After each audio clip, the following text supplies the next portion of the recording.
Good morning, students. This is the third part of your third chapter of economics, that is poverty as a challenge.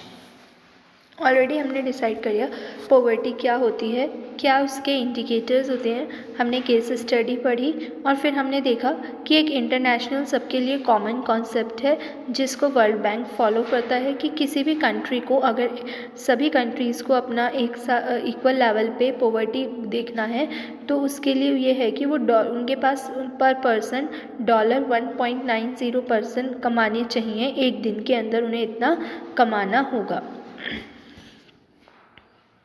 मतलब उन्हें $1.90 एक दिन के अंदर एक आदमी को कमाना होगा, तब वो पॉवर्टी के ऊपर है. This is common concept for every country. Now we are starting with poverty estimates. It is clear from table 3.1 that there is a substantial decline in poverty ratios in India.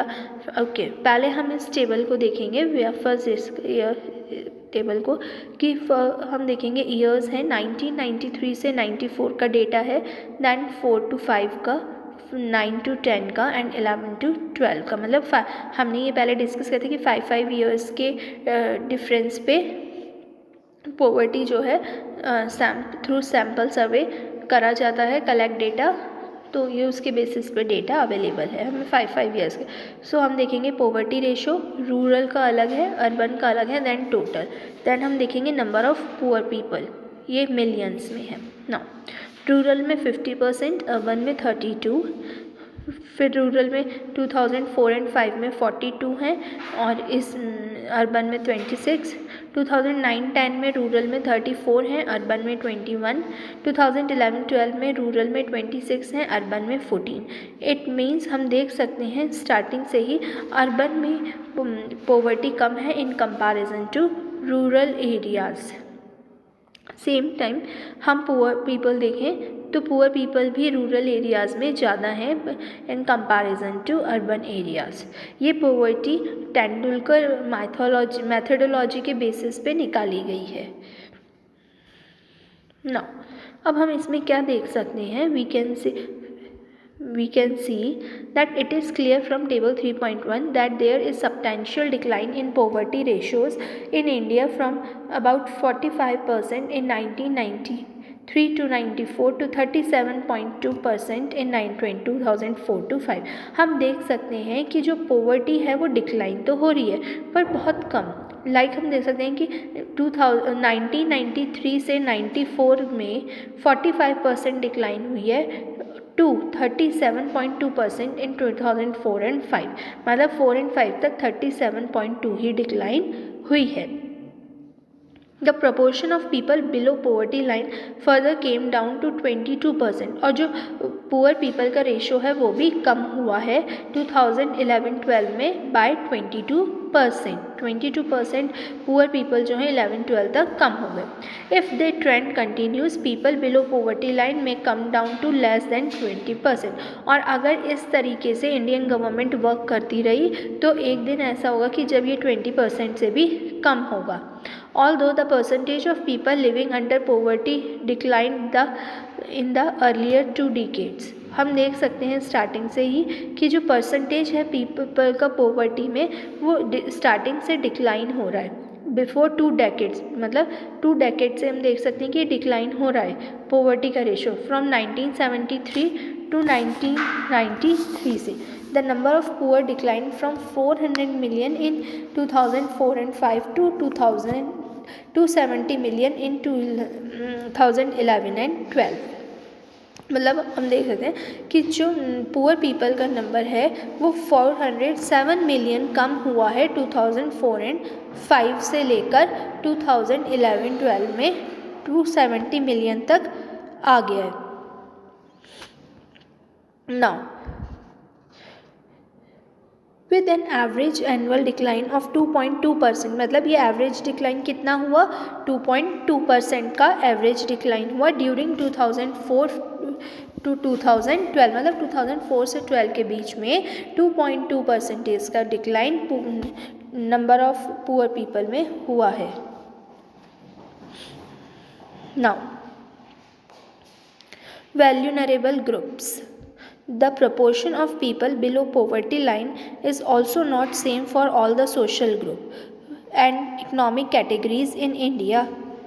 अगर हम देखें कि जो proportion है people का below poverty line जो लोग हैं वो प्रपोर्शन जो है सेम नहीं है सारे सोशल ग्रुप्स में and economic categories in India में, मतलब कि इकोनॉमिक कैटेगरीज और सोशल ग्रुप्स में अलग अलग रेशियोज चलता है.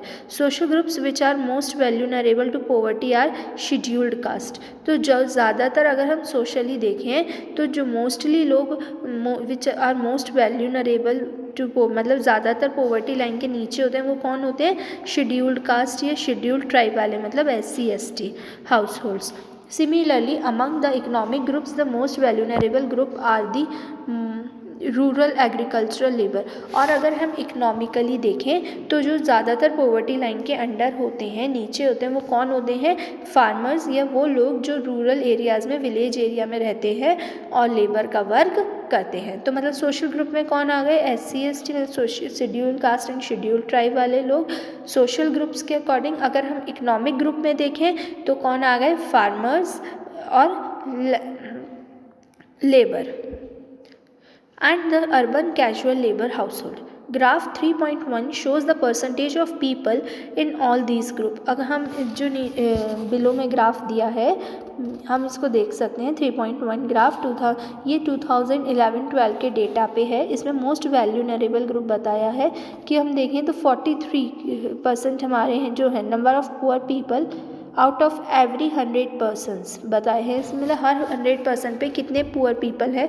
तो हम देखें फर्स्ट शेड्यूल्ड ट्राइब है social group and economic groups के बेसिस पे, then scheduled caste, then average Indian ratio, then casual labour and then casual labour मतलब नॉन फार्म. मतलब कैजुअल लेबर फार्म मतलब जो फार्मिंग करते हैं और कैजुअल लेबर नॉन फार्म मतलब कि जो फार्मिंग नहीं करते लेकिन वो लेबर में काउंट होते हैं एंड दे आर पुअर. तो ये कुछ रेशियोज़ बताए हैं जिस ग्राफ से हम देख सकते हैं कि कौन किस किस कास्ट से कितने पॉवर्टी लाइन के अंडर हैं. जिसे हम देख सकते हैं सबसे ज़्यादा शेड्यूल्ड ट्राइब से हैं. देन फिर हम देख सकते हैं कि एवरेज इंडियन रेशियो जो है वो थोड़ा इन सब से कंपैरिजन में कम है और जो रूरल की लेबर है फार्मिंग लेबर वो और लेबर जो नॉन फार्मिंग वाली है अप्रॉक्सीमेटली दोनों इक्वल हैं. No. Yes. Graph 3.1 shows percentage of poor people in all these groups. Although the average for poor people below poverty line for all groups in India is 20 to 43 out of 100 people. अगर हम देखें कि India का जो general average ratio है poverty line के under वो कितना है 20 to 43 आउट ऑफ 100, मतलब 22 और 43 100 में से. Belonging to scheduled tribes are not able to meet their basic need because क्योंकि जो शेड्यूल्ड ट्राइब्स होते हैं वो अपनी बेसिक नीड्स को पूरा नहीं कर पाते. सिमिलरली 34% ऑफ कैजुअल वर्कर्स और 34% किसके लिए होता है, कैजुअल वर्कर्स के लिए in urban areas below poverty line.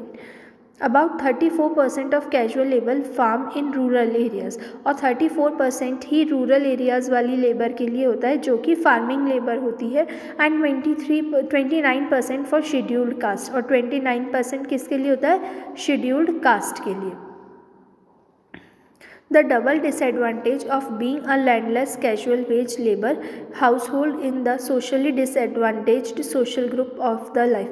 अगर हम देखें कि इसका डबल डिसएडवांटेज क्या होता है तो वो ये होता है कि being a landless casual wage labor कि उन लोगों के पास एक तो ऑलरेडी लैंड नहीं होती और वो दूसरे के यहाँ वेजेस पे वर्क करते हैं. Household in the socially disadvantage social, तो इसीलिए वो सोशली भी और इकोनॉमिकली भी दोनों ही उन लेबर को डिसएडवांटेज होता है जो रूरल एरियाज़ में अपने फार्म्स नहीं होते जिनके पास और दूसरे के फार्म पे काम करते हैं. शेड्यूल्ड कास्ट और scheduled tribe population highlights the serious ऐसी हम शेड्यूल्ड कास्ट और शेड्यूल्ड ट्राइब की भी सीरियस प्रॉब्लम देख सकते हैं कि उस सेक्शन ऑफ सोसाइटी से जो लोग होते हैं वो ज़्यादातर पॉवर्टी लाइन के नीचे होते हैं. Some recent study have shown that except for the scheduled tribe household all other 3 groups that is scheduled caste, rural agriculture labour and urban casual labour household have been decline in poverty line. अगर हम scheduled tribe को हटा दें और बाकी 3 groups देखें तो कौन कौन से बचे? शेड्यूल्ड कास्ट बची, रूरल एग्रीकल्चरल लेबर बची और नॉन एग्रीकल्चरल लेबर अर्बन वाली। तो उनकी जो पॉवर्टी है वो तो डिक्लाइन हो रही है 1990 से, लेकिन शेड्यूल्ड ट्राइब क्योंकि वो लोग डेवलप नहीं कर रहे, अपने आप को अर्बन सोसाइटी से अलग रखते हैं, इसलिए वो लोगों की पॉवर्टी डिक्लाइन नहीं हो रही। Apart from these social group there is also inequality of income. और इन सोशल ग्रुप में क्या है?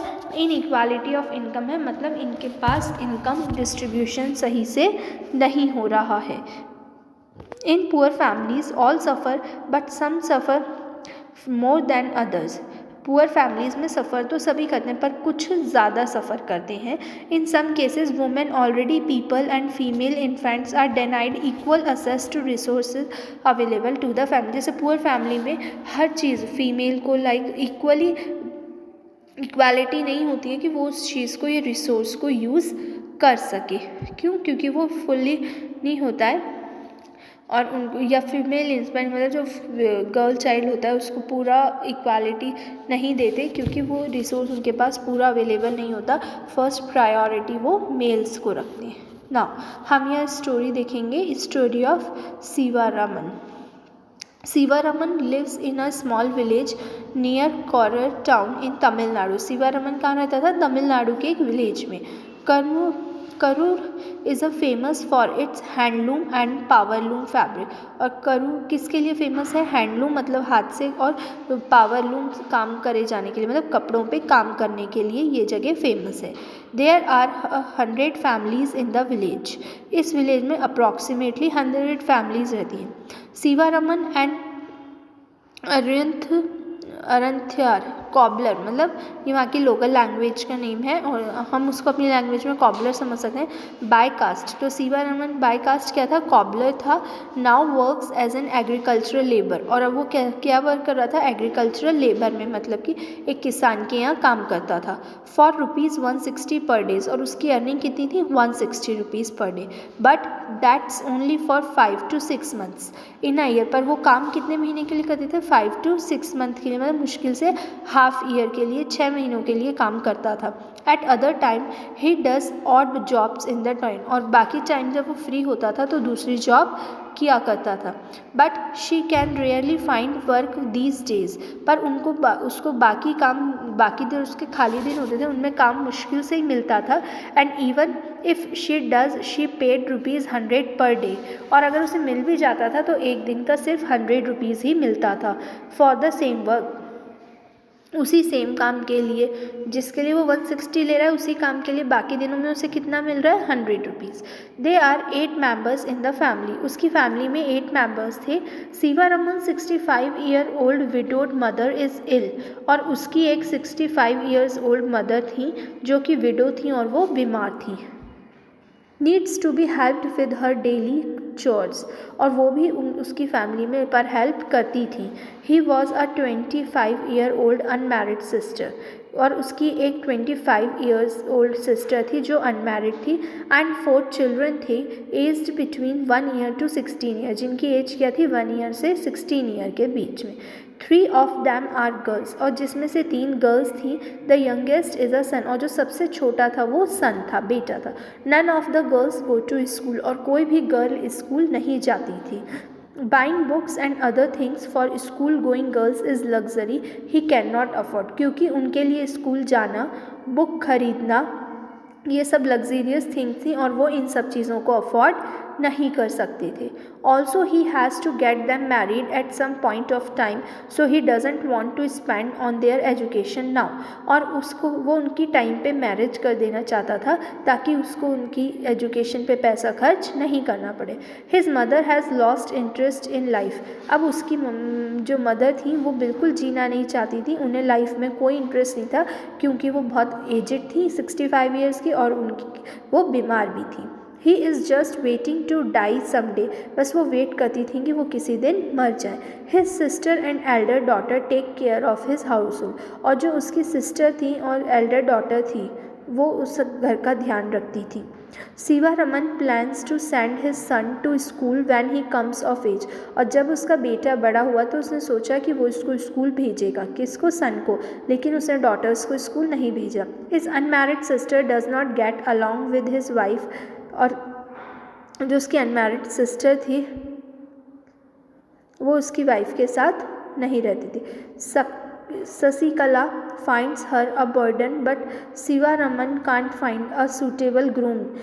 जो शशिकला उसकी वाइफ थी वो नहीं चाहती थी कि शिवारमन की सिस्टर उनके साथ रहे, क्योंकि वो उसको बर्डन लगती थी। लेकिन शिवारमन की सिस्टर वहाँ क्यों रह रही थी? क्योंकि शिवारमन को उसके लिए कोई अच्छा ग्रूम यानी कि दूल्हा नहीं मिल रहा था, कोई अच्छा बॉय नहीं मिल रहा था जिससे वो उसकी मैरिज कर सके, due to lack of money, क्योंकि उनके पास पैसे की कमी थी। Although the family has difficulty in arranging 2 meals a day. और इतनी बड़ी फैमिली होने के कारण उनको 2 टाइम का मील अरेंज करने में डिफ़िकल्टी होती। Shivaraman manages to buy milk once in a while but only for his son. और शिवारमन अपने बेटे के लिए सिर्फ दिन में एक बार ही मील अरेंज करना पाता था।